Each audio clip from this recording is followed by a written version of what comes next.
Hi, church family. It's Tuesday, September 27th.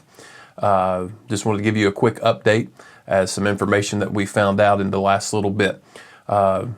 Someone who attended our service Sunday has tested positive as of late yesterday for the COVID-19 virus. And so we just wanted to give you that update and let you know what steps we're going to take to seek to keep our church family healthy. So the first thing I want to say, obviously, is pray for this one individual. You don't have to know their name. The Lord knows who it is. So far, their symptoms are very mild, just some sinus discomfort. But if you would just pray for them, that's all that they would experience and that they'd be quickly and fully recovered soon.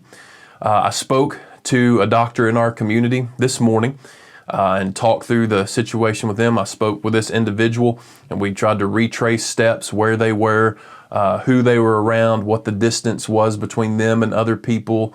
Did they wear a mask? When did they wear a mask? All these types of things. And so after talking with this individual and talking with the doctor in our community, here are the steps that we feel like we need to take.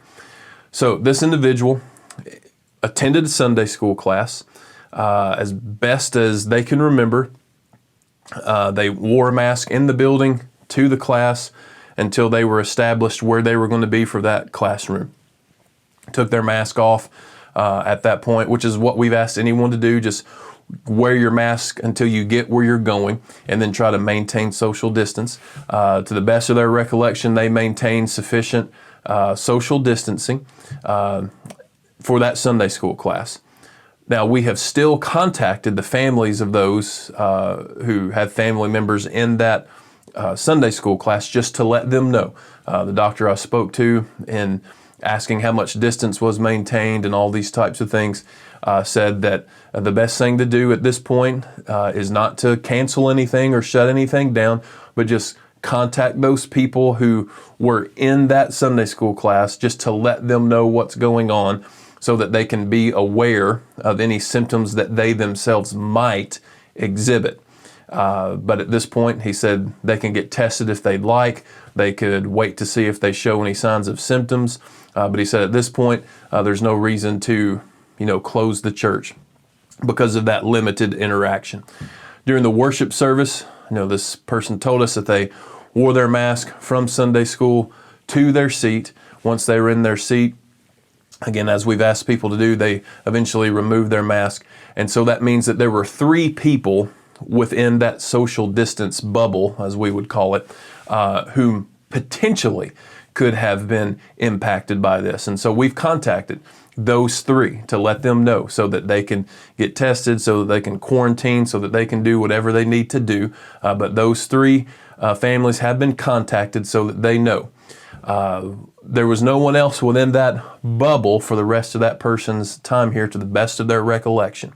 And so with that information, the doctor I spoke with said, again, he doesn't recommend shutting things down, just to let those 3 individuals who were inside that social distance bubble for an extended period of time, let them know, contact the families of those who were in that Sunday school class, and then move on, essentially. So again, this is why we have these precautions in place. Some have wondered, why do we need to keep social distancing? Why does it matter, if we wear a mask or not? And this is why. So that if we find out after the fact someone was here who later tested positive, if we followed the procedures that we've placed in, or that we put in place, then that limits the probability. It doesn't exclude it totally, but it greatly reduces the probability that infection could have spread.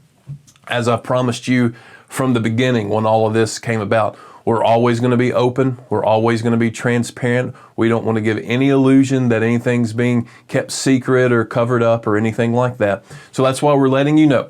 A person attended our service Sunday who later tested positive.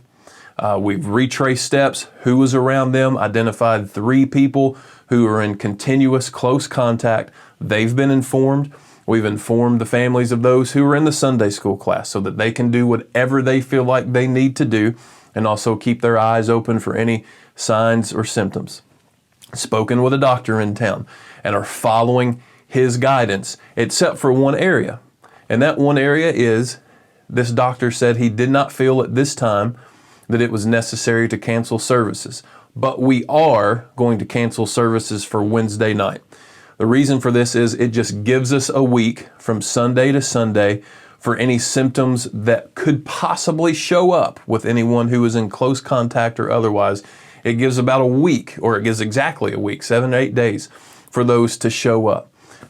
Barring any information that we get that anyone who is in that Sunday school class or in close contact with this individual, if we don't get word that anyone has had any problems or tested positive, then we'll at this point move forward Sunday just like we would have otherwise. Now, if that changes, if we get new information where we determine, and on the advice of medical professionals determine that the best thing to do would be to cancel services, then we'll take that step. Rest assured, if medical professionals who know what they are talking about say the best thing, the safest thing for First Baptist Church to do right now is to postpone services, then we will do that.